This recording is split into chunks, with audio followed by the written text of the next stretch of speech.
സ്വർഗരാജ്യത്തിന്റെ മർമ്മങ്ങളെ അറിയുവാൻ നിങ്ങൾക്ക് വരം ലഭിച്ചിരിക്കുന്നു. അവർക്കോ ലഭിച്ചിട്ടില്ല. ഉള്ളവന് കൊടുക്കും, ഇല്ലാത്തവരോടോ ഉള്ളതും കൂടി എടുത്തു കളയും എന്ന് യേശു കർത്താവ് തന്നെ ശുശ്രൂഷ വേളയിൽ പറയുവാനിടയായി.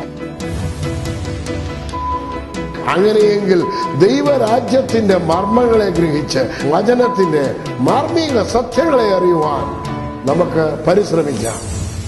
In 2008, God opened up the doors to West Africa, and for the very first time, Brother Verghese got to minister in Kenya and Ethiopia. Along with a group of 10 people, he visited many places and saw many people getting healed. Pastor Koichipo Verghese from Dallas in Texas, he's an excellent Bible teacher. He's going to be ministering at the Church of Redeemed tomorrow, and be back at Faith Tabernacle in the morning. And we have him here who has just come from a successful missions to Kenya, right? Kenya and Ethiopia. And we just want to make welcome the men of God. And this is Pastor Moody Abraham, right? As Pastor Verghese and Brother Moody Abraham were praying over a lady who was struck by stroke and had Bell's palsy, paralysis on one side of her face, God immediately healed her during the prayer, and she received healing, and her face immediately straightened up. Rod പാർസലിയുടെ പ്രസംഗമായിരുന്നു. എനിക്ക് വളരെ ഇഷ്ടപ്പെട്ടു. അദ്ദേഹം പറയുന്നത് ഒരു വാചകം, ആ വചനം നമുക്കൊന്ന് നോക്കിയിട്ട് നമുക്ക് അദ്ദേഹം ഹീലിംഗിനെ കുറിച്ചായിരുന്നു പഠിപ്പിച്ചുകൊണ്ടിരുന്നത്. എന്തുകൊണ്ട് സൗഖ്യം ഉണ്ടാകുന്നുണ്ട് അദ്ദേഹം പറഞ്ഞത്, ദൈവം തന്നതാണെന്ന് നിങ്ങൾ വിശ്വസിക്കുന്നുണ്ടെങ്കിൽ നിങ്ങൾ വിശ്വസിച്ചു, എനിക്ക് അതിനകത്ത് എതിർപ്പില്ല അദ്ദേഹം പറഞ്ഞത്. I like that way. കാരണം ഞാനത് എപ്പോഴും എതിർത്ത് പറയുന്നുണ്ട്. എനിക്ക് തോന്നി അദ്ദേഹം പറയുന്ന പോലെ നമ്മൾ പറയുന്നതായിരിക്കും നല്ലത്. കാരണം ഈ മനുഷ്യനെ മുഷിപ്പിക്കുന്നതിന് നല്ലത് let them do whatever they want to believe, let them to believe. ആദ്യം ഇന്ന് റോഡ് പാർസലി പറഞ്ഞ ആ വചനത്തിലേക്ക് നമുക്കൊന്ന് കടന്നു നോക്കാം. അത് കഴിഞ്ഞിട്ട് ഞാൻ ഇന്ന് പഠിപ്പിക്കാൻ പോകുന്നത് അല്പവിശ്വാസം എന്ന വിഷയമാണ്. കഴിഞ്ഞ ദിവസങ്ങളിൽ രോഗസൗഖ്യം ആകുവാൻ നമുക്ക് മനസ്സുണ്ടായിരിക്കണം, വചനത്തിന്റെ പരിജ്ഞാനം പ്രാപിക്കണം, സംശയമില്ലാതിരിക്കണം, ഭയമില്ലാതിരിക്കണം, സ്വയം നീതി മാറ്റണം, ക്ഷമിക്കണം, ഹൃദയകാഠിന്യം മാറ്റണം. കഴിഞ്ഞ ആഴ്ചയിൽ ദശാംശത്തെക്കുറിച്ചും തിങ്കളാഴ്ച ഞാൻ നിങ്ങളുമായിട്ട് ഷെയർ ചെയ്യുവാനിടയായി. ഇന്ന് ഷെയർ ചെയ്യുന്നത് അല്പവിശ്വാസം എന്ന വിഷയമാണ്. അല്പവിശ്വാസവും അവിശ്വാസവും ഉണ്ട്, രണ്ടും രണ്ടാണ്. എന്താണ് ഈ അല്പവിശ്വാസം, അവിശ്വാസം? അല്പമായിട്ടുള്ള വിശ്വാസം. അവിശ്വാസം എന്താണ്? വിശ്വാസമില്ലാത്തത്. ഈ രണ്ടും തമ്മിൽ വ്യത്യാസമുണ്ട്. ഇത് കമ്പാരിഷൻ ആയിട്ടല്ല പഠിപ്പിക്കാൻ പോകുന്നത്, അല്പവിശ്വാസത്തെ കുറിച്ച് മാത്രമായിരിക്കും പറയാനായിട്ട് പോകുന്നത്. ഇദ്ദേഹം പറഞ്ഞ ഇന്ന് രാവിലെ ഞാൻ കേട്ടതിന്റെ അനുസരിച്ചിട്ട് നിങ്ങളുടെ മുന്നിൽ അതുകൂടെ ഒന്ന് പ്രസന്റ് ചെയ്തിട്ട് നമ്മുടെ വിഷയത്തിലേക്ക് നമ്മൾ കടക്കാനായിട്ട് പോവുകയാണ്. ഗലാത്യ ലേഖനം 3-ാം അധ്യായം 13-14 വാക്യങ്ങൾ ആരെങ്കിലും ഒന്ന് വായിക്കാൻ ഉണ്ടെന്നുണ്ടെങ്കിൽ വായിച്ചാൽ നല്ലതായിരിക്കും. മനസ്സിന് തൂങ്ങുന്നവൻ എല്ലാം ശപിക്കപ്പെട്ടവനെന്ന് എഴുതിയിരിക്കുന്നത് പോലെ ക്രിസ്തു നമുക്ക് വേണ്ടി ശാപമായി തീർന്നു. ന്യായപ്രമാണത്തിന്റെ ശാപത്തിൽ നിന്ന് നമ്മെ വിലയ്ക്ക് വാങ്ങി അബ്രഹാമിന്റെ അനുഗ്രഹം ക്രിസ്തുവിലേക്ക് ജാതികൾക്ക് വരേണ്ടതിന് നാം ആത്മാവെന്ന വാസ്തത്വ വിഷയം വിശ്വാസത്താൽ സ്ഥാപിക്കാൻ തന്നെ. ഇനി ഒന്ന് ചെറുതായിട്ടൊന്ന് ചിന്തിച്ചു നോക്കി. ഈ സ്മോൾ മൈൻഡിൽ ചിന്തിക്കണം. എന്ന് പറഞ്ഞു കഴിഞ്ഞാൽ നിങ്ങൾ ശിശുക്കളെ പോലെ ആയി തീരുന്നില്ല എങ്കിൽ സ്വർഗരാജ്യത്തിൽ കിടക്കുവാൻ സാധ്യമല്ല എന്ന് കർത്താവ് പറഞ്ഞതുപോലെ നമ്മൾ അതേമാതിരിയുള്ള മൈൻഡ് സെറ്റപ്പിൽ നിന്ന് ചിന്തിക്കണം. മരത്തിന് മുൻമേ തൂങ്ങുന്നവനല്ല ശപിക്കപ്പെട്ടവൻ എന്ന് എഴുതിയിരിക്കുന്നത് പോലെ ക്രിസ്തു നമുക്ക് വേണ്ടി ശാപമായി തീർന്നു. ക്രിസ്തു എനിക്ക് വേണ്ടി എന്തായി തീർന്നു? ശാപം ആയി തീർന്നു. ന്യായപ്രമാണത്തിന്റെ ശാപത്തിൽ നിന്ന് നമ്മെ വിലയ്ക്ക് വാങ്ങി. ഇനി ഇത്രയും മാത്രം ഒന്ന് ഇത് ചോദിക്കാം. വിലയ്ക്ക് വാങ്ങിയ ഒരു മനുഷ്യൻ വിലയ്ക്ക് വാങ്ങിയിട്ട് അത് കേടാക്കി കളയുന്നു. അത് ചെറിയ വില കൊടുത്ത് വാങ്ങിച്ചതല്ല, ഒരു വലിയ തുക കൊടുത്ത്, ലോകത്തിൽ ആർക്കും കൊടുക്കുവാൻ പറ്റാത്ത ഒരു വലിയ തുക കൊടുത്ത് വാങ്ങിച്ചിട്ട് അത് കേടാക്കി കളയാനായിട്ട് സാധിക്കുമോ ആ മനുഷ്യന്? കർത്താവ് തന്നു എന്ന് വിശ്വസിക്കാനാണെന്നുണ്ടെങ്കിൽ വിശ്വസിച്ച പക്ഷെന്നുണ്ടെങ്കിൽ അത് വലിയ ബുദ്ധിമുട്ടാണ്. അദ്ദേഹം പറഞ്ഞ കാര്യം ഞാൻ പറയുന്നത് എനിക്കത് ഇഷ്ടപ്പെട്ടു. സോ ഇന്ന് അനേകം നമ്മുടെ മലയാളി ദൈവമക്കള് ഇങ്ങനെയാണ് വിശ്വസിക്കുന്നത്. സോ നമുക്ക് അവരെ ചേഞ്ച് ചെയ്യാൻ പറ്റത്തില്ല. ഇനി എങ്ങനെയുമായി പോകട്ടെ. അടുത്തത് ഈ ആവർത്തന പുസ്തകം 28-ാം അധ്യായത്തിന്റെ 1 മുതൽ 10 വായിക്കണ്ട, ഞാൻ കാര്യം പറഞ്ഞു പോകുന്നതേ ഉള്ളൂ. 1 മുതൽ 14 വരെ അനുഗ്രഹത്തെ പറ്റി പറഞ്ഞിരിക്കുന്നു. 15 മുതൽ 68 വരെയുള്ള വാക്യത്തിൽ ശാപത്തെ കുറിച്ച് പറഞ്ഞിരിക്കുന്നു. എന്ന് പറഞ്ഞാൽ 54 വാക്യങ്ങളിലായിട്ട് ന്യായപ്രമാണത്തിന്റെ ശാപത്തെ കുറിച്ച് പറഞ്ഞിരിക്കുന്നു. ഈ ശാപത്തിൽ നിന്നും, ആദാമ്യ ശാപത്തിൽ നിന്നും നമ്മളെ വിലക്ക് വാങ്ങിയ കർത്താവ് നോക്കി നമ്മളെ അനുഗ്രഹിക്കാനല്ല വിളിച്ചിരിക്കുന്നത്, അതോ രോഗം തരാനാണ് വിളിച്ചിരിക്കുന്നത്. രോഗം തരാനാണ് ഇങ്ങോട്ട് കൊണ്ടുവന്നിട്ട് കാശ് കൊടുത്ത് വാങ്ങിച്ചാൽ രോഗം തരേണ്ട കാര്യമൊന്നുമില്ലായിരുന്നല്ലോ. ഇത്രയും മാത്രം ചിന്തിച്ചാൽ മതി. അദ്ദേഹം ഇന്ന് പറഞ്ഞ കാര്യം ഞാനും ഒന്ന് റിപ്പീറ്റ് ചെയ്യുന്നുള്ളതേ ഉള്ളൂ. നമുക്ക് അല്പവിശ്വാസത്തെ കുറിച്ച് നമുക്ക് അല്പമായിട്ട് ചിന്തിക്കാനായിട്ട് പോവുകയാണ്. 1 കൊരിന്ത്യർ 5-ാം അധ്യായം അതിന്റെ 6-ാമത്തെ വാക്യത്തിൽ ഇപ്രകാരം വായിക്കുന്നു: നിങ്ങളുടെ പ്രശംസ നമ്മല്ല, അസാരം പുളിമാവ് പിണ്ടത്തെ മുഴുവനും പുളിപ്പിക്കുന്നു എന്ന് അറിയുന്നുവല്ലോ. കൊരിന്ത്യ സഭയോട് പറയുകയാണ്, അസാരം പുളിമാവ് പിണ്ടത്തെ മുഴുവനും പുളിപ്പിക്കുന്നു. പുളിപ്പിക്കുക പിണ്ടത്തെ. നിങ്ങളെല്ലാവരും, എനിക്ക് തോന്നുന്നത് നമ്മുടെ മലയാളികള് മിക്കവാറും ആൾക്കാര് അപ്പം ഉണ്ടാക്കാറുണ്ട്, ദോശ ഉണ്ടാക്കാറുണ്ട്, അതുപോലെ പല കാര്യങ്ങളും മാവ് പുളിപ്പിച്ച് ചെയ്യാറുണ്ട്. അതുപോലെ തന്നെ മോര്, തൈര് ഇതൊക്കെ ഉണ്ടാക്കാറുണ്ട്. തൈര് ഉണ്ടാക്കുന്നതിന് നമ്മളൊക്കെ എന്താ ചെയ്യുന്നത്? പാല് കാച്ചിട്ട് എത്രമാത്രം തൈര് വേണോ അത്രയും തൈര് ഒഴിക്കാറുണ്ടോ, അതോ അല്പം തൈര് ഒഴിക്കാറുണ്ടോ? ആരെങ്കിലും ഒന്ന് മറുപടി പറഞ്ഞിട്ട്. അല്പം തൈര് ഒഴിക്കണം. ഓക്കെ. ഈ അല്പം തൈര്, അതുപോലെ തന്നെ മാവ് പുളിക്കുന്നതിന് അല്പം ഈസ്റ്റ് ചേർക്കാറുള്ളൂ. അതെന്ത് ചെയ്യും? ആ പിണ്ടത്തെ മുഴുവനും ഒന്ന് പുളിപ്പിക്കുന്നു. ഇത്രയും കാര്യം മനസ്സിലായി.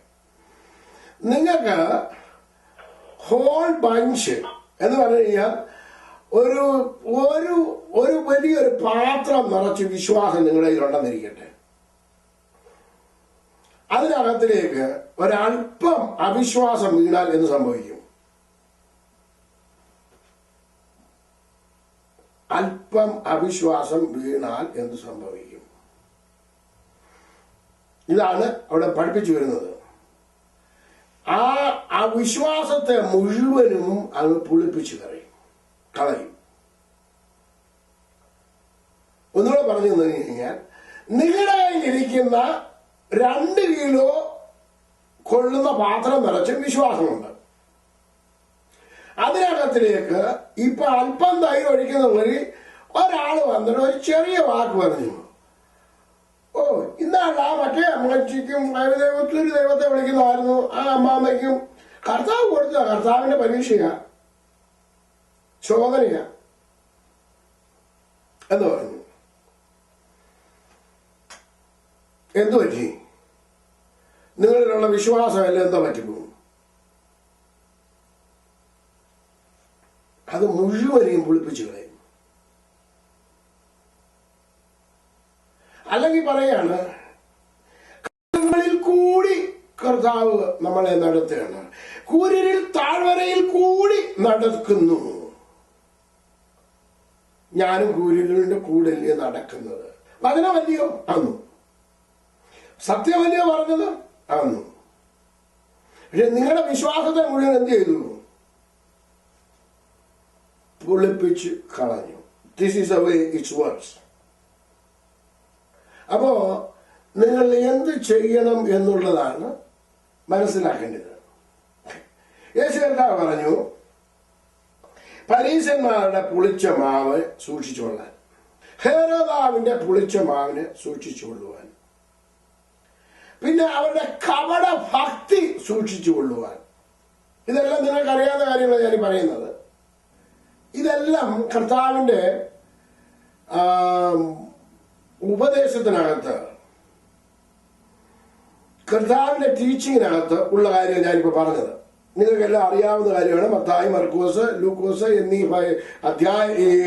സുവിശേഷങ്ങളിൽ നമുക്ക് ഉടനീളം കാണാവുന്ന ഒരു കാര്യമാണ് കർത്താവ് പഠിപ്പിച്ചതിനകത്ത്. ഇനി നമുക്ക് 1-2 ഭാഗങ്ങള് നമുക്ക് ഒന്ന് നോക്കാം.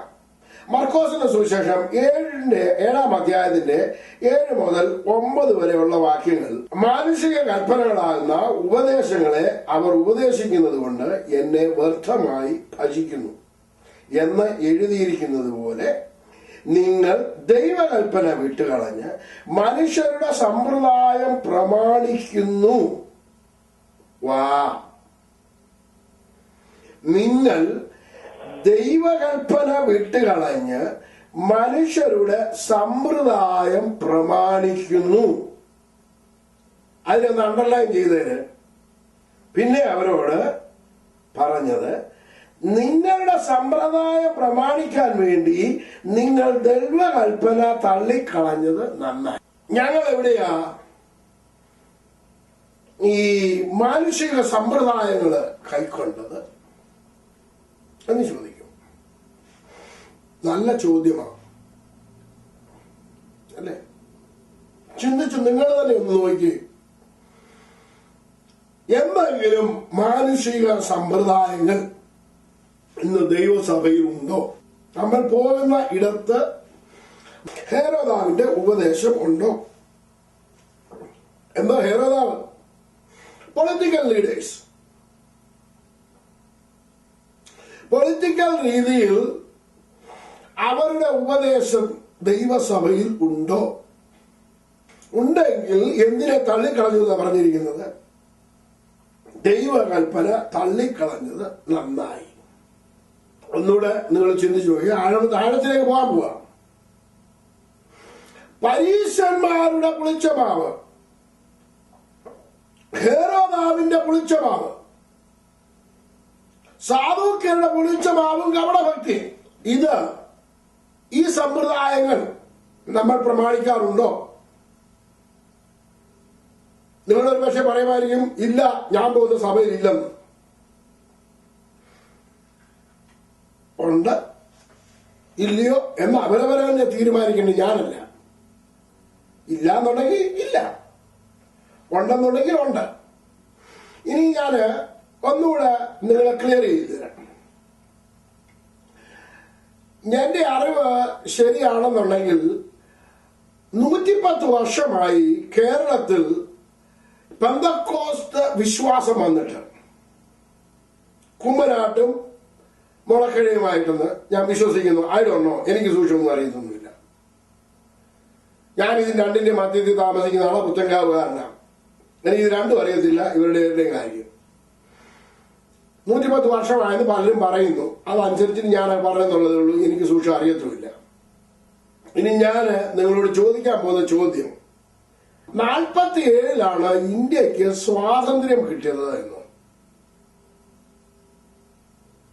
47 സ്വാതന്ത്ര്യം കിട്ടുന്നതിന് മുമ്പ് ഇന്ത്യ ബ്രിട്ടന്റെ അധീനതയിലായിരുന്നു. ബ്രിട്ടൻ രാജകീയ ഭരണം നടത്തുന്ന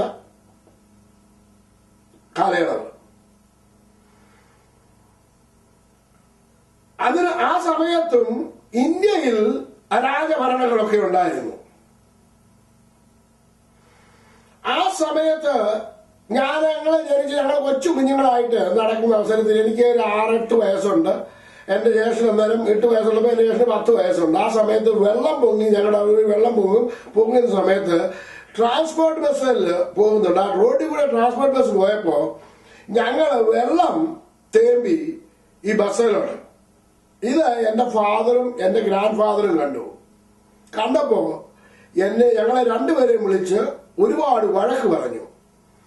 സർക്കാരിന്റെ വണ്ടിയെ നീ വെള്ളം എന്തിനാ കോരി ഒഴിച്ചത്? ഇനി സർക്കാരിനോട് ആര് മറുപടി പറയും? എന്നായിരുന്നു അപ്പച്ചന്റെ ചോദ്യം. എന്ന് പറഞ്ഞു കഴിഞ്ഞാൽ അവർക്ക് രാജകൽപ്പനയും രാജകീയ പ്രമാണങ്ങളും അവർക്കറിയാമായിരുന്നു. ഇന്ന് വന്നപ്പോ സ്വാതന്ത്ര്യം പ്രാപിച്ച് സോഷ്യലിസവും ഡെമോക്രസിയും ഇന്ത്യയിലേക്ക്, കേരളത്തിലേക്ക് ഏറ്റവും കൂടുതൽ കയറി വന്നപ്പോ ഇതേത് സമ്പ്രദായമാണ് ഇന്ന് ദൈവസഭയിൽ കൊണ്ട് നടക്കുന്നത്? തിയോക്രസിയോ ഡെമോക്രസിയോ?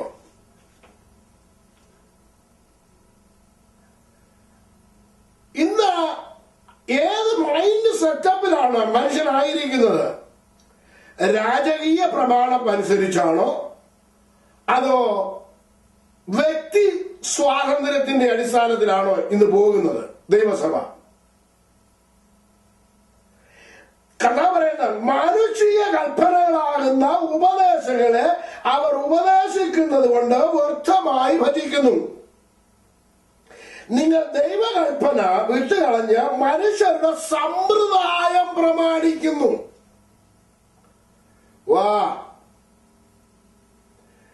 മനുഷ്യരുടെ സമ്പ്രദായം പ്രമാണിക്കുന്നു. അവിടെ ദൈവത്തിന്റെ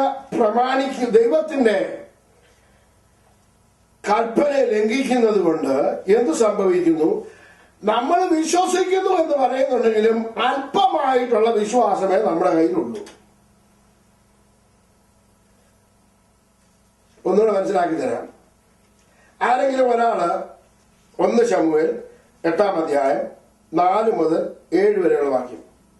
ആകയാൽ ഇസ്രായേൽ മൂപ്പന്മാർ എല്ലാവരും ഒന്നിച്ചുകൂടി രാമേൽ ശമൂവേലിന്റെ അടുക്കൽ വന്നു. അവനോട്, നീ വൃദ്ധനായിരിക്കുന്നു, നിന്റെ പുത്രന്മാർ നിന്റെ വഴികൾ നടക്കുന്നില്ല. ആകയാൽ സകല ജാതികൾക്കുള്ളത് പോലെ ഞങ്ങളെ ഭരിക്കേണ്ടതിന് ഞങ്ങൾക്കൊരു രാജാവിനെ നിയമിച്ചു തരാമെന്ന് പറഞ്ഞു. ഞങ്ങളെ ഭരിക്കേണ്ടതിന് രാജാവിനെ തരണമെന്ന് അവർ പറഞ്ഞ കാര്യം ശമൂവേലിന് അനിഷ്ടമായി. ശമൂവേൽ യഹോവയോട് പ്രാർത്ഥിച്ചു. യഹോവ ശമൂവേലിനോട് അരുളിച്ചെയ്തെന്നാൽ, ജനം നിന്നോട് പറയുന്ന സകലത്തിലും അവരുടെ അപേക്ഷ കേൾക്ക. അവർ നിന്നെ അല്ല, ഞാൻ അവരെ ഭരിക്കാതെ വണ്ണം എന്നെ ആകുന്നു തിരിച്ചിരിക്കുന്നത്. ഞാൻ രക്ഷിക്കപ്പെട്ട് സ്നാനപ്പെട്ട് വന്ന സമയത്ത്, ഞാൻ സ്നാനപ്പെട്ട ആ സഭയില് ഏകദേശം 1 വർഷം കഴിഞ്ഞപ്പോ അവിടെ സഭയിൽ എല്ലാവരും പറഞ്ഞു, നമുക്ക് ഇവിടെ പ്രസിഡന്റ് വേണം, പ്രസിഡന്റിനെ വേണമെന്ന്.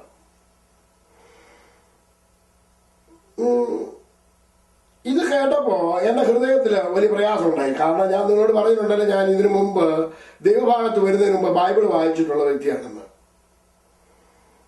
ഞാൻ അതിനകത്തില് ഇതിനെ പ്രധാന ചുക്കാൻ പിടിക്കുന്ന ഒരു വ്യക്തിയുടെ ഒരു വലിയ മനുഷ്യനാണ്. അദ്ദേഹത്തെ വിളിച്ചു. കാരണം നമുക്ക് പ്രസിഡന്റ് വേണം, പാസ്റ്ററിന്റെ മുകളിൽ ഒരു പ്രസിഡന്റ് വേണം.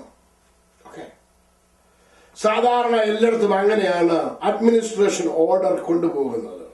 ഓക്കെ, ഇതെല്ലാം കേട്ട് വലിയ തർക്കങ്ങളും കാര്യങ്ങളും വാദങ്ങളും ഒക്കെ ആയി. ഇപ്പൊ ഞാൻ ഈ അച്ഛനെ വിളിച്ചു. ഞാൻ ഈ വിഭാഗത്ത് വന്നിട്ട് ഇപ്പൊ 1.5 വർഷമേ ആയിട്ടുള്ളൂ. 1 വർഷത്തിൽ കൂടുതലൊന്നും ആയിട്ടൊന്നുമില്ല. എനിക്കൊരു സംശയം. അതെന്താന്ന് ചോദിച്ചു. അച്ചായനും ഈ പ്രസിഡന്റിനെ തീരുമാനമെടുക്കുന്നതിനകത്ത് പൊതുയോഗത്തിനകത്ത് കൂടിയിട്ടുണ്ടോന്ന് ചോദിച്ചു. ഉണ്ട് എന്ന് പറഞ്ഞു. അത് അങ്ങനെയാണ് മോനച്ചാ, ഇത് ഇങ്ങനെയാണ്, അത് അങ്ങനെ സംഭവിക്കണം, ഇത് നമ്മൾ പറയുന്നത് പോലെ സഭ പോകണം എന്നെല്ലാം പറഞ്ഞു. ഞാൻ ചോദിച്ചു, അച്ഛനെ ഈ ഭാഗം ഒന്ന് വായിക്കാൻ പറഞ്ഞു. അച്ഛനെ കൊണ്ട് ഇപ്പൊ ഈ പറഞ്ഞ ഭാഗങ്ങളെല്ലാം വായിപ്പിച്ചു. ഞാൻ പറഞ്ഞു, ഇപ്പൊ ആര് ഭരിക്കണമെന്നാണ് അച്ഛൻ പറയുന്നത്? ദൈവം ഭരിക്കണോ അതോ ജനം ഭരിക്കണോ? പിന്നെ അദ്ദേഹം മറിച്ച് ഞാൻ അല്പം ബിസിയാ, പിന്നീട് സംസാരിക്കാന്ന് പറഞ്ഞാൽ നിർത്തി. എന്ത് സംഭവിച്ചു? ഇന്ന് എങ്ങനെയാ പോകുന്നത്?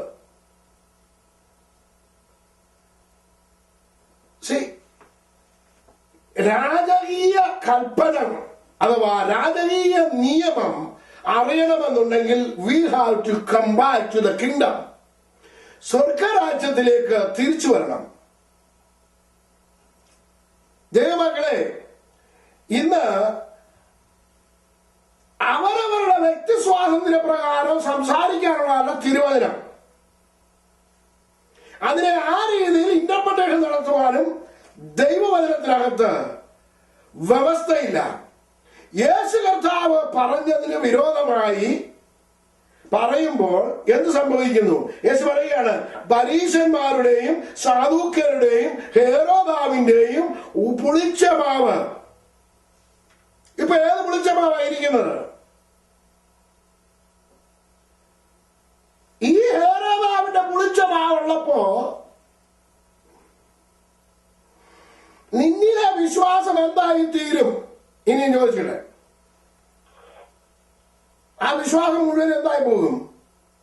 പുളിച്ചു പോകും എന്ന് പറഞ്ഞു കഴിഞ്ഞാൽ എന്റെ അർത്ഥം എന്താ?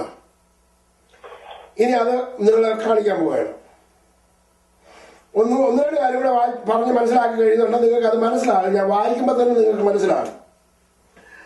ഉത്തമഗീതം 2-ാം അധ്യായം, ഉത്തമഗീതം 2-ാം അധ്യായം അതിന്റെ 13-ാമത്തെ വാക്യക്കായകൾ പഴുക്കുന്നു, മുന്തിരിവള്ളി പൂത്ത് സുഗന്ധം വീശുന്നു, എന്റെ പ്രിയെ എഴുന്നേൽക്ക, എന്റെ സുന്ദരി വരിക. എന്റെ വീട്ടിലും ഞാനിവിടെ ഒരു മുന്തിരി ഞങ്ങൾക്ക് കൂടെ ഉണ്ട്. ഇതിന് പൂക്കുന്നുണ്ടോ, മണമുണ്ടോ, ഗുണമുണ്ടോ, ഇതൊക്കെ എന്നോട് ചോദിച്ചു കഴിഞ്ഞാൽ എനിക്കറിയത്തില്ല. ഒരു പക്ഷേ മണ കാണുമായിരിക്കും. ഈ എന്റെ മുന്തിരിക്ക് മണമുണ്ടോ എന്ന് ചോദിച്ചു കഴിഞ്ഞാൽ ആ ഇച്ചിരി പൂ വരുന്നതിനകത്ത് അതിനകത്ത് ഇവിടെ മണം വരുമോ എന്ന് എനിക്കറിയത്തില്ല. പക്ഷെ നമ്മുടെ ബൈബിളിനകത്ത് എഴുതിയിരിക്കുന്നു മുന്തിരി വള്ളി പൂക്കുന്നുടനെ മണമുണ്ട് എന്ന്. ഉത്തമഗീതം 2:15 ഞങ്ങളുടെ മുന്തിരിത്തോട്ടങ്ങൾ പൂത്തിരിക്കയാൽ മുന്തിരിവള്ളി നശിപ്പിക്കുന്ന കുറുക്കന്മാരെ, ചെറു കുറുക്കന്മാരെ തന്നെ പിടിച്ചു തരുവി. അപ്പോൾ ഈ മുന്തിരിവള്ളി പൂക്കെന്ന് പറഞ്ഞാൽ എന്ത് വരുന്നു? ചെറു കുറുക്കന്മാർ വരുന്നു. അപ്പൊ ചെറു കുറുക്കന്മാർ എന്തിനാ വരുന്നത്? അവനറിയാം ഈ മുന്തിരിവള്ളി പൂക്കരുത്, അത് പൂത്ത് കായ്ക്കരുത്. അത് പൂത്താൽ കായ്ക്കും. അതിനു മുമ്പ് തന്നെ എന്തിനു വേണം? ഈ മുന്തിരിവള്ളി നശിപ്പിക്കണം. ഒന്നുകൂടെ പറഞ്ഞുതരാം. മുന്തിരിവള്ളി പൂത്താൽ അതിന് കായുണ്ടാകും. കായുണ്ടായാൽ അതിന്റെ ഉടമസ്ഥൻ അത് അനുഭവിക്കും. ഉടമസ്ഥനെ അത് അനുഭവിപ്പിക്കാതിരിക്കണമെന്നുണ്ടെങ്കിൽ മുന്തിരിവള്ളി നശിപ്പിക്കണം. കുറുക്കൻ അങ്ങനെ മനസ്സിലായി ഇവിടെ മുന്തിരിവള്ളി പൂത്തെന്ന്? അതിന്റെ സുഗന്ധം കാരണം. അപ്പൊ നിനക്കൊരു വിശ്വാസം വന്ന് അത് ഒന്ന് പ്രായപൂർത്തിയായി ഇപ്പൊ സൗഖ്യം വരും എന്നുള്ള ആ ഭാഗത്തേക്ക് വരുമ്പോഴാണ് ഈ ചെറു കുറുക്കൻ കയറി വന്നിരിക്കുന്നത്. എന്തിനാ? നിന്റെ മുന്തിരിവള്ളിയിലെ വള്ളി നശിപ്പിക്കാൻ. കാരണം നീ അതിന്റെ ഫലം അനുഭവിക്കരുത്. ഒന്നുകൂടെ പറഞ്ഞു കഴിഞ്ഞു കഴിഞ്ഞാൽ, ഞാൻ കഴിഞ്ഞ ദിവസം കുറച്ച് 1.5 മാസമായി, കഴിഞ്ഞ വർഷമായിരുന്നു, കഴിഞ്ഞ വർഷം ലാസ്റ്റ് വീക്കിലായിരുന്നു, ഒരിടത്ത് ഒരു പ്രാർത്ഥനയ്ക്ക് പോയി. അപ്പൊ എന്നോട് പറഞ്ഞു ദൈവത്തിന് സംസാരിക്കണം എന്ന് പറഞ്ഞായിരുന്നു. അപ്പൊ വേറെ ദൈവദാസമായ ഒരു നൈറ്റ് പ്രയർ ആയിരുന്നു അവിടെ പോയത്. ഞാൻ ദൈവത്തിനെ സംസാരിച്ച് വിശ്വസിച്ചുകൊണ്ട് എങ്ങനെയാണ് സൗഖ്യമുണ്ടാകുന്നത്, വിശ്വസിച്ച് സൗഖ്യമല്ല, എങ്ങനെയാണ് സംസാരിക്കുന്നത് എന്നുള്ള കാര്യങ്ങൾ നിങ്ങൾക്കറിയാമല്ലോ. എന്റെ പ്രസംഗം അതങ്ങോട്ട് സംസാരിച്ചു കഴിഞ്ഞതിന് പുറകെ വേറൊരാളോട് ദൈവത്തിനെ സംസാരിക്കാനായിട്ട് അവിടെ പറഞ്ഞു. ഉടനെ തന്നെ ആ എഴുന്നേറ്റ വ്യക്തി ഏതെല്ലാം രീതിയിൽ ഞാൻ അതിനെ അവർക്ക് വിശ്വാസം ഡെവലപ്പ് ചെയ്ത് കൊണ്ടുവന്നോ അതുപോലെ തന്നെ അതിനെ മുഴുവനെയും മുറിച്ചെടുത്ത് ദൂരെ കളഞ്ഞു. എനിക്ക് അതിനകത്തിൽ അവരോട് സഹതാപം തോന്നാനുള്ള കാര്യം നമ്മൾ പറഞ്ഞാൽ മല മാറിപ്പോകും. പക്ഷെ എന്നുണ്ടെങ്കിൽ അതിന് ശക്തി പ്രാപിക്കണം. നീ പറഞ്ഞാൽ പോകത്തില്ല. ആവേശവും ഇതെല്ലാം കേട്ട് കഴിഞ്ഞപ്പോ തന്നെ എനിക്ക് മനസ്സിലായി ഇത് പോയി തീർന്നു. ദൈവമക്കളെ, മുന്തിരിവള്ളി അങ്ങോട്ട് പൂത്ത് വന്നപ്പോ തന്നെ കുറുക്കൻ കയറി മുന്തിരിവള്ളി മുഴുവനും നശിപ്പിച്ചു. സഹതാപം എന്തായാലും പറയുന്നത്, സഹതാപം തന്നെ പറയുന്നത്, സഹതാപം തോന്നിയത്. കാരണം ഇതേ മാതിരിയാണ് ഇന്ന് മനുഷ്യന്റെ ചിന്താഗതികൾ മുഴുവൻ പൊയ്ക്കൊണ്ടിരിക്കുന്നത്. കാരണം ഞാൻ മുമ്പ് പറഞ്ഞു, ഹേരോദാവിന്റെ ഉപദേശം സാധുക്യരുടെയും പരീശന്മാരുടെയും പുളിച്ച മാവ്. അവിശ്വാസം, അല്പവിശ്വാസം നിങ്ങളിൽ നിന്ന് മാറണം. സ്തോത്രം. ഇതെങ്ങനെയാണ് വരുന്നത് എന്നുള്ളതാണ് ചിന്തിക്കാൻ പോകുന്നത്. ഒരു ഭാഗം കൂടെ വായിച്ച് അതിനെക്കുറിച്ചുകൂടെ ഒരു സ്വല്പം പറഞ്ഞിട്ട് മറ്റിടത്തിൽ കിടക്കാം. മർക്കോസിന്റെ സുവിശേഷം 2-ാം അധ്യായം അതിന്റെ 18 മുതലുള്ള ഭാഗങ്ങൾ ഞാനിവിടെ വായിക്കുന്നു. മർക്കോസ് 2-ാം അധ്യായം 18 മുതൽ 21 വരെയുള്ള വാക്യങ്ങൾ. യോഹന്നാന്റെ ശിഷ്യന്മാരും പരീശന്മാരും ഉപവസിക്ക പതിവായിരുന്നു. അവർ വന്ന് അവനോട്, യോഹന്നാന്റെയും പരീശന്മാരുടെയും ശിഷ്യന്മാർ ഉപവസിക്കുന്നുവല്ലോ, നിന്റെ ശിഷ്യന്മാർ ഉപവസിക്കാത്തത് എന്ത് എന്ന് ചോദിച്ചു. യേശു അവരോട് പറഞ്ഞത്, മണവാളൻ കൂടെ ഉള്ളപ്പോൾ തോഴ്മക്കാർക്ക് ഉപവസിപ്പാൻ കഴിയുമോ? മണവാളൻ കൂടെ ഇരിക്കും കാലത്തോളം അവർക്ക് ഉപവസിപ്പാൻ കഴിയുകയില്ല. 20-ാമത്തെ വാക്യം, എന്നാൽ മണവാളൻ അവരെ വിട്ടു പിരിയേണ്ടുന്ന കാലം വരും, അന്ന് ആ കാലത്ത് അവർ ഉപവസിക്കും. 22-ാമത്തെ വാക്യം, ആരും പുതുവീഞ്ഞ് പഴയ തുരുത്തിയിൽ പകർന്ന് വെക്കാറില്ല. വെച്ചാൽ പുതുവീഞ്ഞ് തുരുത്തിയെ പൊളിക്കും, ആ വീഞ്ഞ് ഒഴുകിപ്പോകും, തുരുത്തി നശിച്ചു പോകും. ഈ പഴയതും പുതിയതും കൂടെ കോർത്തിണക്കി പഠിക്കുമ്പോ പ്രശ്നം ഉണ്ടാകുന്നത് എന്താണെന്ന് വെച്ച് കഴിഞ്ഞാല്, കർത്താവ് പറഞ്ഞു, ഈ പഴയതിനകത്തോട് പഴയ ചിന്താഗതിയും പഴയ മനോഭാവവും അതിനൊത്തുകൊണ്ട് പുതിയത് വീഞ്ഞൊഴിച്ച് കഴിഞ്ഞാൽ പൊട്ടിത്തെറിക്കും. ഞാൻ പൊട്ടിത്തെറിക്കുന്ന ഒത്തിരി കണ്ടിട്ടുണ്ട്. അനേക തുരുത്തികൾ പൊട്ടിത്തെറിക്കുന്ന കണ്ടിട്ടുണ്ട്. എന്റെ പ്രസംഗം കേൾക്കുന്ന തുരുത്തികളൊക്കെ പല പൊട്ടിത്തെറിക്കുന്നത്. എന്താ കാരണം എന്താണെന്നറിയാമോ? പുതു അങ്ങോട്ട് കയറാൻ പറ്റത്തില്ല. പുതിയത് ഈ പഴയതിനകത്തോട്ട് അങ്ങോട്ട് വീഴത്തില്ല.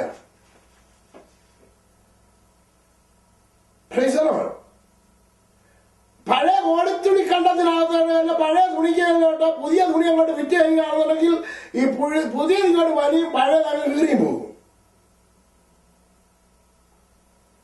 ഞാനല്ല പറഞ്ഞത്, കർത്താവ് പറഞ്ഞത്. ഇന്ന് ഇതാണ് സംഭവിച്ചുകൊണ്ടിരിക്കുന്നത്. യേശു കർത്താവ് പറഞ്ഞു ഉപവസിക്കുന്ന കാര്യം. അതുപോലെ ചേർത്ത് നിങ്ങൾ പറയാൻ വേണ്ടി, മനസ്സിലാക്കാൻ വേണ്ടിയാണ് ഞാൻ ഇതുകൂടെ ചേർത്ത് വായിച്ചത്. ഉപവസിക്കുന്ന കാര്യം യേശു പറഞ്ഞു, മണവാളൻ കൂടെ ഉള്ളപ്പോൾ ആർക്കും ഉപവസിക്കുവാൻ പറ്റത്തില്ല എന്ന് പറയാൻ അർത്ഥം എന്തുവാ? യേശു നമ്മുടെ കൂടെ ഉണ്ട് എന്ന് നമുക്ക് അറിയാം എന്നുണ്ടെന്നുണ്ടെങ്കിൽ ഉപവസിക്കേണ്ട കാര്യം ഇല്ല. ഞാൻ വല്ലപ്പോഴും ഉപവസിക്കാറുണ്ട്. ഞാൻ ഉപവസിക്കുന്നത് എപ്പോഴാണെന്ന് ചോദിച്ചു കഴിഞ്ഞാൽ, ദൈവ സാന്നിധ്യം എന്നിൽ അകന്നിരിക്കുന്നു. ഇപ്പോൾ പഴയതുപോലെ ആ ദൈവ സാന്നിധ്യം ഞാൻ അനുഭവിച്ചറിയുന്നില്ല എന്ന് കാണുമ്പോൾ ഞാൻ ഉപവസിക്കാൻ തുടങ്ങും. കാരണം കർത്താവ് പറഞ്ഞിരിക്കുന്നു, അവൻ മാറിപ്പോകും. അല്ലെന്നുണ്ടെങ്കിൽ യേശു അവരെ വിട്ടുപിരിയുമ്പോൾ അവർ വീണ്ടും ഉപവസിക്കും. ഇതാണ് ഉപവാസത്തിന്റെ പ്രമാണം. ഇതിനു വേണ്ടിയാണ് ഉപവസിക്കുന്നത്. ഉപവസിക്കുന്നത് വിശ്വാസം വരാൻ വേണ്ടിയാണ്. ഇനിയും നമ്മൾ അല്പവിശ്വാസത്തിലേക്ക് കടക്കാൻ പോവുകയാണ്. ഇതുവരെ ഞാൻ നിങ്ങൾക്ക് ഓവറോൾ അല്പവിശ്വാസത്തെ കുറിച്ച് പറഞ്ഞുകൊണ്ടിരിക്കുകയായിരുന്നു. അല്പവിശ്വാസം എങ്ങനെ അത്ഭുതങ്ങൾ കാണാതെ നടക്കാതെ ഇരിക്കും എന്നുള്ളതാണ് നമ്മൾ അറിയാൻ പോകുന്നത്. മത്തായിയുടെ സുവിശേഷം 17-ാം അധ്യായം മിക്കവാറും ഞാൻ എടുക്കാറുള്ള ഒരു ഭാഗമാണ്. അതിന്റെ 14 മുതൽ 21 വരെയുള്ള വാക്യത്തിനകത്ത് യേശു കർത്താവിന്റെ ശിഷ്യന്മാരുടെ അടുക്കൽ യേശു കർത്താവ് മറുരൂപമലയിൽ നിന്ന് ഇറങ്ങി വരുന്ന സമയത്ത് ശിഷ്യന്മാരുടെ അടുക്കൽ ഒരു ചന്ദ്രരോഗം പിടിച്ച ഒരു യൗവനക്കാരനെയും കൊണ്ട് അവന്റെ പിതാവ് വരുന്നതും ശിഷ്യന്മാർക്ക് അവനിൽ വ്യാപരിച്ചിരുന്ന ഭൂതത്തെ പുറത്താക്കാൻ കഴിയാഞ്ഞതുമായ സംഭവമാണ് എഴുതിയിരിക്കുന്നത്. 14 മുതൽ 17 വരെയുള്ള വാക്യങ്ങൾ. അവർ പുരുഷാരത്തിന്റെ അടുക്കൽ വന്നാറ് ഒരു മനുഷ്യൻ വന്ന് അവന്റെ മുമ്പാകെ മുട്ടുകുത്തി, കർത്താവേ, എന്റെ മകനോട് കരുണയുണ്ടാകണമേ. അവൻ ചന്ദ്രരോഗം പിടിച്ച് പലപ്പോഴും തീരും പലപ്പോഴും വെള്ളത്തിലും വീണ് വല്ലാത്ത കഷ്ടത്തിലായി പോകുന്നു. ഞാൻ അവനെ നിന്റെ ശിഷ്യന്മാരുടെ അടുക്കൽ കൊണ്ടുവന്നു, എന്നാൽ സൗഖ്യം വരുത്തുവാൻ അവർക്ക് കഴിഞ്ഞില്ല എന്ന് പറഞ്ഞു. ഞാൻ ചോദിക്കട്ടെ, എന്തുകൊണ്ട് അവർക്ക് സൗഖ്യം വരുത്താൻ കഴിഞ്ഞില്ല? ഇതാണ് നമ്മൾ അറിഞ്ഞിരിക്കേണ്ടത്. ഇത് മനസ്സിലാക്കുന്ന ഉടനെ നമുക്ക് നമ്മുടെ ജീവിതത്തിലെ സൗഖ്യം എന്തുകൊണ്ട് വരുന്നില്ല എന്ന് നമുക്ക് മനസ്സിലാകും. അവർക്ക് അവിടെ സൗഖ്യം വരുത്താൻ കഴിയാഞ്ഞത് എന്തുകൊണ്ട് എന്നുള്ള വിവരം മനസ്സിലാകുമ്പോൾ നമുക്ക് എന്തുകൊണ്ട് സൗഖ്യം വരുന്നില്ല, ഏതാണ് കാരണം എന്ന് നമുക്ക് മനസ്സിലാക്കാൻ സാധിക്കും. അപ്പോൾ എനിക്ക് സൗഖ്യം ഉണ്ടാകാൻ വേണ്ടി ഞാൻ എന്ത് ഡെവലപ്പ് ചെയ്യണം എന്ന് മനസ്സിലാക്കാൻ കഴിയും. യേശു അവരോട് യേശു അവിശ്വാസവും കോട്ടവുമുള്ള തലമുറയെ, എത്രത്തോളം ഞാൻ നിങ്ങളോടുകൂടെ ഇരിക്കും, എത്രത്തോളം നിങ്ങളെ സഹിക്കും, അവനെ എന്റെ അടുക്കൽ കൊണ്ടുവരുവീൻ എന്ന് ഉത്തരം പറഞ്ഞു. ആ ഒരു ഭാഗം എടുത്തുകൊണ്ട് നിങ്ങൾ അനേകം യേശുവിന്റെ അടുക്കൽ കൊണ്ടുപോവാ, യേശുവിന്റെ അടുക്കൽ കൊണ്ടുപോവാ എന്ന് പറഞ്ഞ് കേൾക്കുന്നുണ്ട് പ്രസംഗം. യേശു കാണാൻ പറ്റുവാന്നുണ്ടെങ്കിൽ യേശുവിനെ പോകാമായിരുന്നു. കാണാൻ പറ്റാത്ത ആത്മാവാകുന്ന യേശുവിന്റെ അടുക്കൽ എങ്ങോട്ടാ കൊണ്ടു ചെല്ലേണ്ടത്?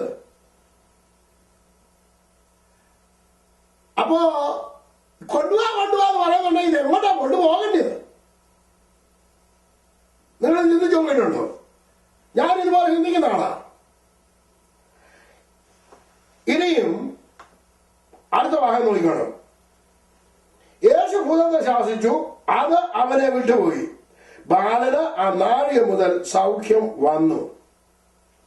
ഇനി ചോദ്യവും ഉത്തരവുമാണ് നമ്മുടെ വിഷയം. പിന്നെ ശിഷ്യന്മാർ സ്വകാര്യമായി യേശുവിന്റെ അടുക്കൽ വന്നു, ഞങ്ങൾ അതിനെ പുറത്താക്കി കൂടാഞ്ഞത് എന്ത് എന്ന് ചോദിച്ചു. എന്തായിരുന്നു ചോദ്യം? ഞങ്ങൾക്ക് അതിനെ പുറത്താക്കി കൂടാഞ്ഞത് എന്ത്? ഏതിന്? ഈ രോഗത്തെ, ഈ ഭൂതത്തെ, ഈ വിഷയത്തെ, ഈ പ്രശ്നത്തെ എന്തുകൊണ്ട് ഞങ്ങൾക്ക് പുറത്താക്കി കൂടാഞ്ഞത്? ആ ചോദ്യത്തിന്റെ പിന്നിൽ അവർ ഇതിനു മുമ്പ് ചെയ്തിട്ടുണ്ട് എന്ന മറുപടി നമുക്ക് കാണുവാൻ കഴിയും. മത്തായിയുടെ സുവിശേഷം, ലൂക്കോസിന്റെ സുവിശേഷം 9, 10 അധ്യായം, മർക്കോസിന്റെ സുവിശേഷം 6 അധ്യായം, ഈ അധ്യായങ്ങളിലെല്ലാം യേശു തന്റെ ശിഷ്യന്മാരെ അയക്കുന്നതും ഊരിക്കളി പറഞ്ഞയക്കുന്നതും അവരെ പോയി സൗഖ്യമാക്കുന്നതും, കർത്താവേ നിന്റെ നാമത്തിൽ ഭൂതങ്ങളിൽ ഞങ്ങൾക്ക് കീഴടങ്ങുന്നു എന്ന് അവർ വന്ന് സാക്ഷ്യം പറയുന്നതും നമുക്ക് കേൾക്കുവാൻ കഴിയും. എന്നാൽ ഇപ്പോൾ ഞങ്ങൾക്ക് അതിനെ പുറത്താക്കി കൂടാഞ്ഞത് എന്ത് എന്ന് ചോദിച്ചു. മർക്കോസിന്റെ സുവിശേഷത്തിൽ അവർ പോയി രോഗികളുടെ മേൽ എണ്ണ തേച്ച് അവർക്ക് സൗഖ്യം വരുത്തി എന്ന് തിരുവചനത്തിൽ കാണുന്നു. അപ്പോൾ യേശു എണ്ണ തേച്ച് സൗഖ്യം വരുത്തി. കഴിഞ്ഞ ദിവസം എന്നോടൊരു അമ്മ പറഞ്ഞു, ഞാൻ മരുന്നൊന്നും ഉപയോഗിക്കത്തില്ല. അപ്പൊ ഞാൻ പറഞ്ഞു, മരുന്ന് ഉപയോഗിക്കത്തില്ല എന്നുള്ളത് അവിശ്വാസം തന്നെയാണ്, അത് വിശ്വാസമല്ല. കർത്താവ് എണ്ണ തേച്ച് സൗഖ്യം വരുത്തി. ഞാൻ പറഞ്ഞു, അമ്മാമ ഒരു സ്വല്പം എണ്ണ എടുക്ക്. അത് ഞാൻ എണ്ണ വരട്ടാറില്ല. അമ്മാമ എണ്ണ വരട്ടുന്നുണ്ടോ ഇല്ലയോ എന്നുള്ളതല്ല വിഷയം. മർക്കോസിന്റെ സുവിശേഷം 7-ാമത്തെ വാക്യം. അനന്തരം അവൻ 12 അടുക്കൽ വിളിച്ചു, അവരെ ഈരണ്ടി ആയി അയച്ചു തുടങ്ങി. അവർക്ക് അശുദ്ധാത്മാക്കളുടെ മേൽ അധികാരം കൊടുത്തു. അവർ വടിയല്ലാതെ ഒന്നും എടുക്കരുത് എന്നും പറഞ്ഞു. ഓക്കെ, ഇത് ശ്രദ്ധിച്ചോണം. 13-ാമത്തെ വാക്യം, 12, 13. അങ്ങനെ അവർ പുറപ്പെട്ട് മാനസാന്തരപ്പെടണം എന്ന് പ്രസംഗിച്ചു. വളരെ ഭൂതങ്ങളെ പുറത്താക്കുകയും അനേകം രോഗികൾക്ക് എണ്ണ തേച്ച് സൗഖ്യം വരുത്തുകയും ചെയ്തു. അപ്പോ എണ്ണ തേച്ച് സൗഖ്യം വരുത്തി. It is good. മരുന്ന് കഴിക്കാതെ സൗഖ്യമാകുന്നത് ഗുഡ്. ദൈവത്തിന്റെ സൗഖ്യം മരുന്നല്ല. പക്ഷെന്നുണ്ടെങ്കിൽ മരുന്ന് ദൈവത്തിന്റെ വിശ്വാസത്തിന് വിരോധമാണോ എന്ന് ചോദിച്ചു കഴിഞ്ഞാൽ അല്ല. മരുന്നിലുള്ള ആശ്രയമാണ് കുഴപ്പം. ഇന്ന് അനേകം മരുന്നിൽ ആശ്രയിച്ചാണ് ജീവിക്കുന്നത്. ഞാൻ ആ കാര്യമല്ല പറയുന്നത്. അപ്പം ഇവരുടെ 17-ാം അധ്യായം, മത്തായിയുടെ സുവിശേഷം 17-ാം അധ്യായത്തിൽ കടന്നു വരുമ്പോ അവർ ചോദിക്കുന്നു, ഞങ്ങൾക്ക് അതിനെ പുറത്താക്കി കൂടാഞ്ഞതുണ്ട്. ഞങ്ങൾ ഭൂതങ്ങളെ പുറത്താക്കിയിട്ടുണ്ട്, രോഗികളെ സൗഖ്യം വരുത്തിയിട്ടുണ്ട്, ഇപ്പോൾ എന്തുകൊണ്ട് നടന്നില്ല? അതാണ് അവരുടെ ചോദ്യം. 17:20 വാക്യം. അവൻ അവരോട്, നിങ്ങളുടെ അല്പവിശ്വാസ നിമിത്തമത്രേ. എന്തുകൊണ്ടാണ് സൗഖ്യമാകാത്തത്, ആകാഞ്ഞത്? Okay, praise the lord. ഞാൻ മുമ്പേ പറഞ്ഞു അല്പവിശ്വാസം എന്ന് പറയുന്നത് എന്താണെന്ന്. പല ഏരിയയിൽ കൂടി നിങ്ങളെ കൊണ്ടുപോയി. അന്ന് പുളിച്ച പുളിമാവിൽ കൂടെ കൊണ്ടുപോയി, അതുപോലെ തന്നെ മുന്തിരി പൂത്ത ആ മുന്തിരിക്കൊലയെ നശിപ്പിക്കുന്ന ചെറു ഉറുക്കന്മാരിൽ കൂടെ കൊണ്ടുപോയി, ഹേരോദാവിന്റെ അഥവാ പൊളിറ്റിക്സ് പരമായി അല്പവിശ്വാസം ഉണ്ടാകുന്ന കാര്യം അത് ഞാൻ പറഞ്ഞു. ഇനി ഒരു ഭാഗം കൂടെ നിങ്ങളെ കാണിക്കാം അല്പവിശ്വാസം എങ്ങനെ ഉണ്ടാകുമെന്ന്. സഭാപ്രസംഗിയില് കടന്നു വന്നാൽ 10-ാം അധ്യായത്തിന്റെ 1-ാമത്തെ വാക്യം ഇങ്ങനെയാണ് എഴുതിയിരിക്കുന്നത്: ചത്ത ഈച്ച തൈലക്കാരന്റെ തൈലം നാറുമാറാക്കുന്നു, അല്പമോഷത്വം ജ്ഞാനമാനങ്ങളെക്കാൾ ഘനമേറുന്നു. അല്പമോഷത്വം മതി.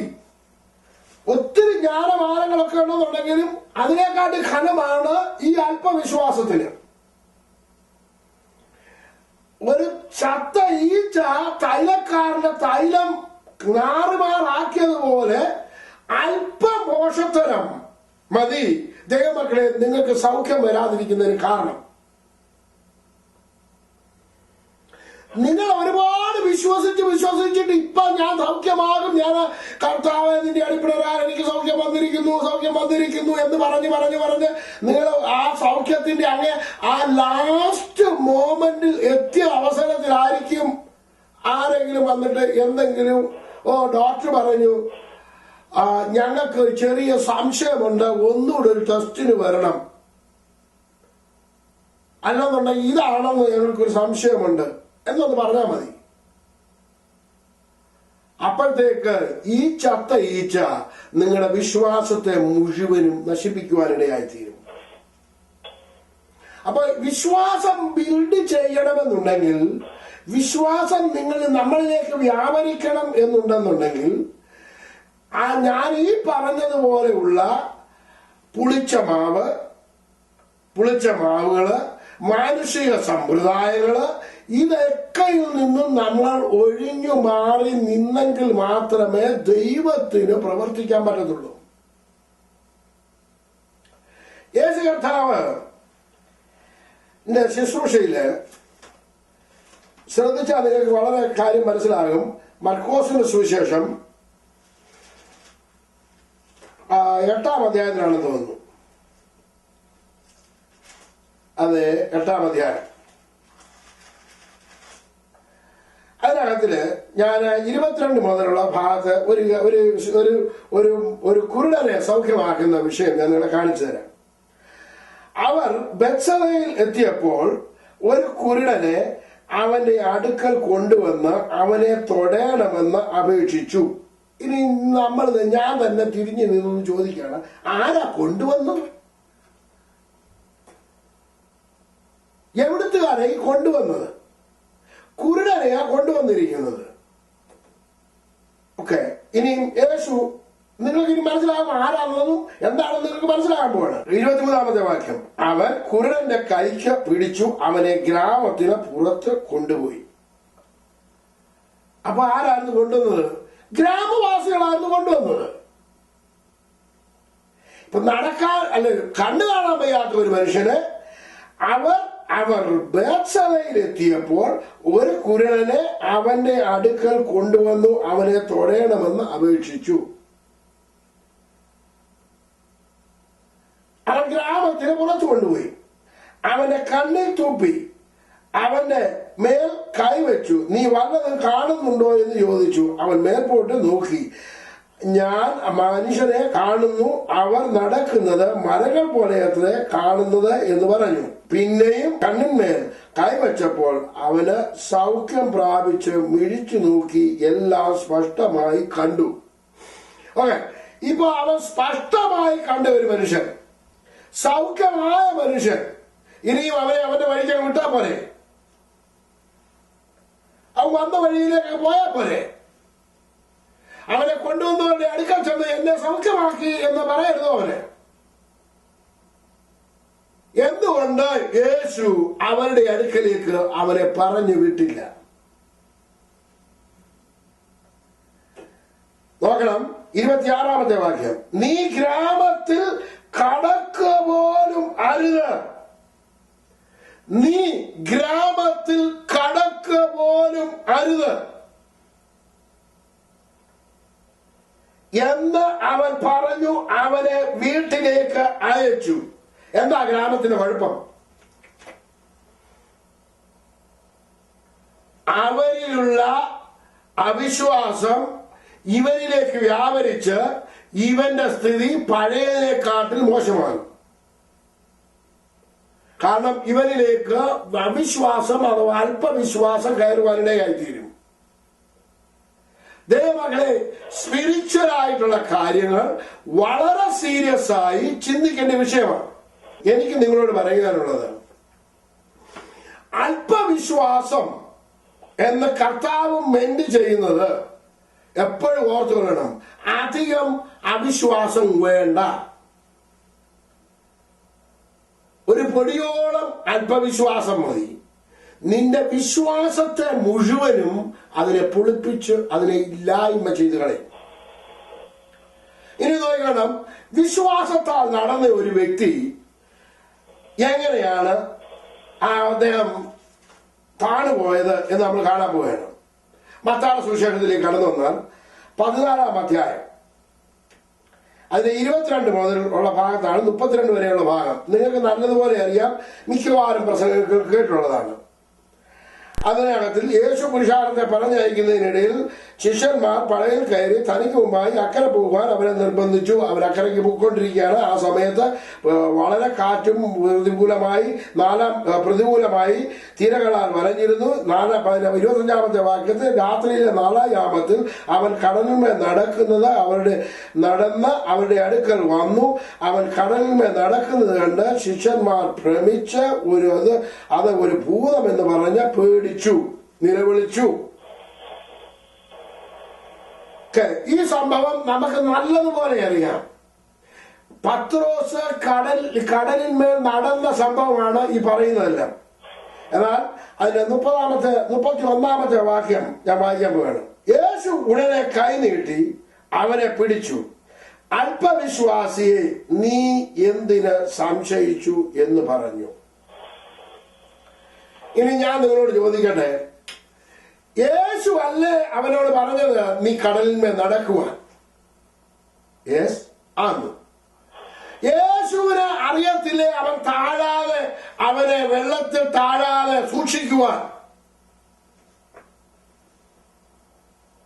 യേശുവിനോട് ചോദിച്ചിട്ട് യേശു പറഞ്ഞിട്ടല്ലേ നടന്നത്? പിന്നെ ഇവരെങ്ങനെ താണു? ആര് താഴ്ത്തി? യേശു ആണോ താഴ്ത്തിയത്? അവനെ ഒരു പാഠം പഠിപ്പിക്കാൻ വേണ്ടിയാണോ താഴ്ത്തിയത്?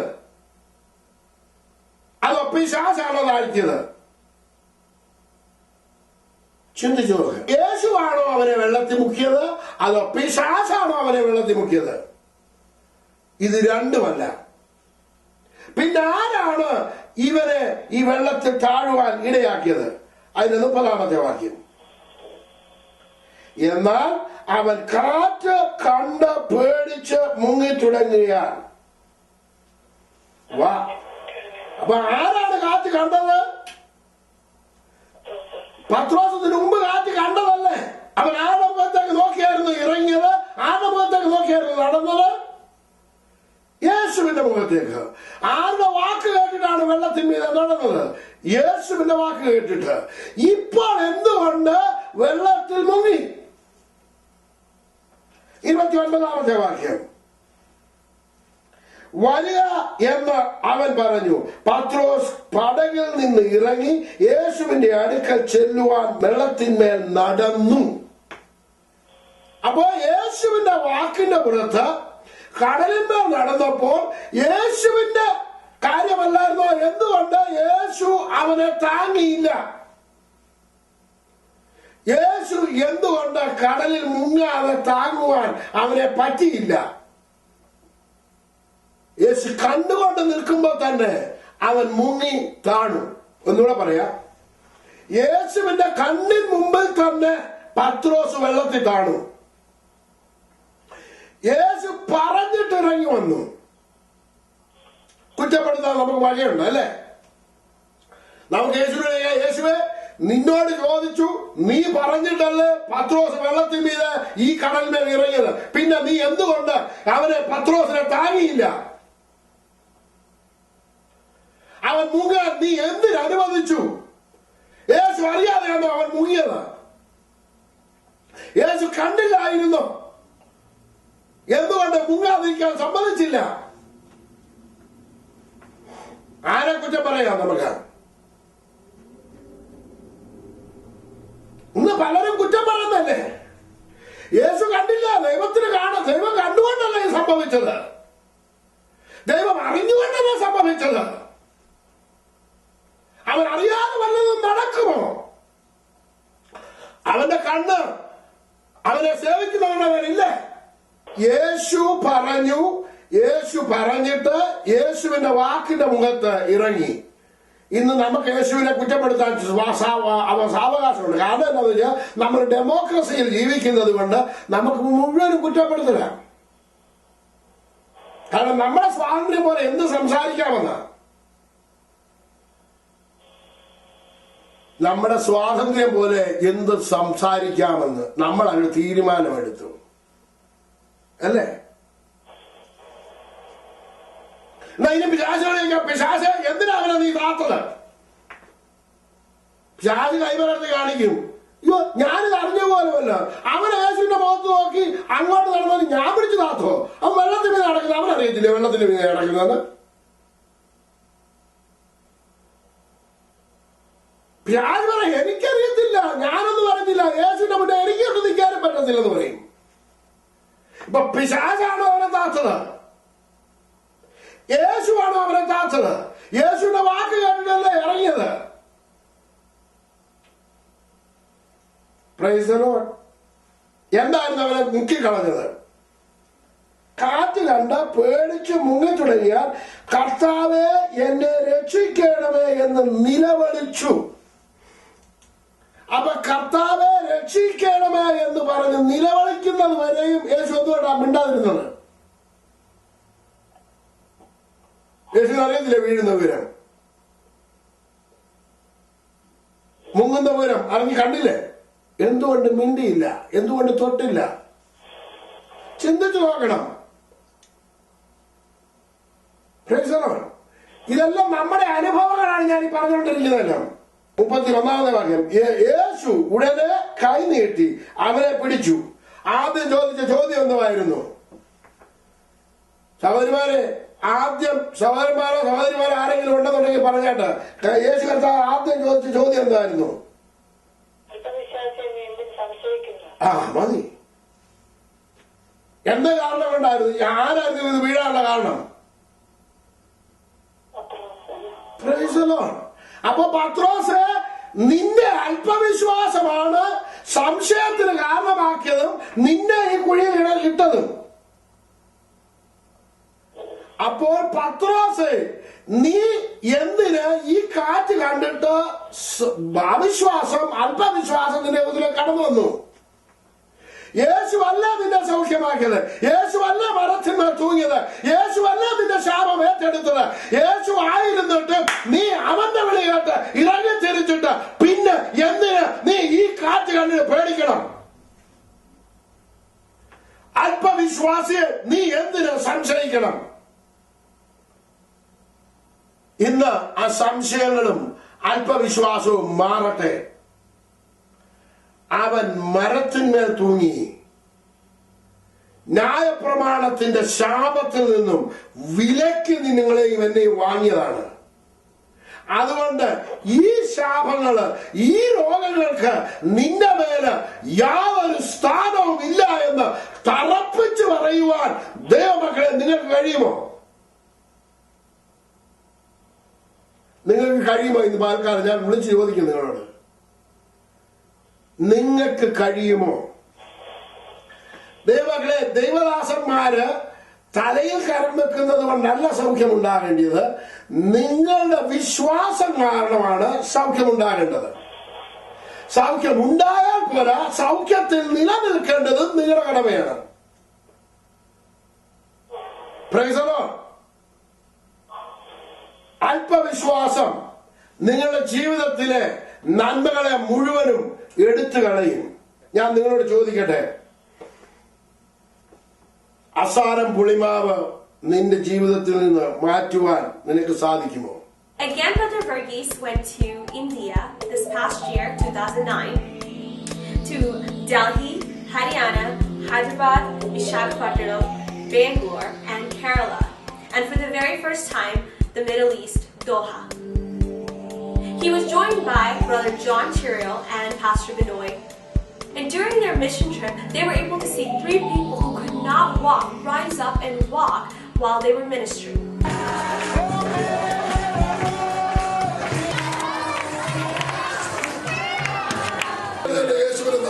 बोलिए यीशु के नाम से अभी उठूंगा। यीशु के नाम से, यीशु के नाम से, यीशु के नाम से, यीशु के नाम से, यीशु के नाम से, यीशु के नाम से, यीशु के नाम से, यीशु के नाम से, यीशु के नाम से, यीशु के नाम से, यीशु के नाम से,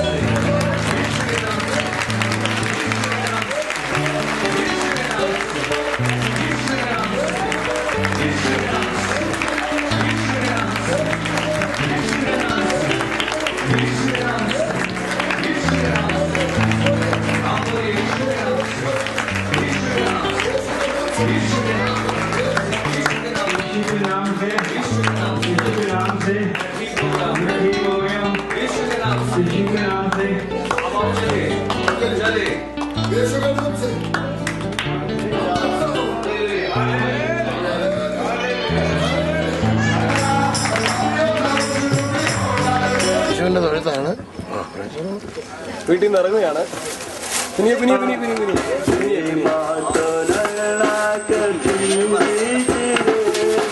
സന്തോഷിന്റെ പോസ്റ്ററാണ് നമ്മൾ ഈ കാണുന്നത്.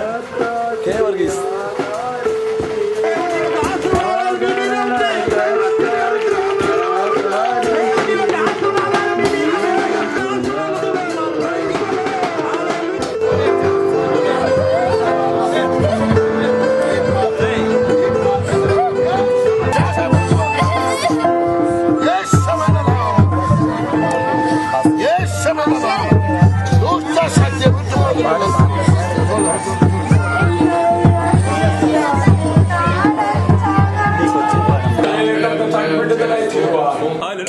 അവിടുത്തെ വചനവുമായി കർത്താവേ നിന്റെ ദാസൻ നിൽക്കുമ്പോൾ നോക്കിട്ട് പറയണം, നിന്നെ കണ്ടിട്ട് ഞാൻ അമ്പരന്ന് പോകുകയില്ല, നിന്നെ കണ്ടിട്ട് ഞാൻ ലജ്ജിച്ചു പോകുകയില്ല. Thank you for watching the highlight video of Brother Verghese's ministry. If you'd like to contact us for more information, a DVD, or need prayer, please email us at inchrist24@gmail.com. Thank you and God bless you, and please continue to keep our ministry in prayer.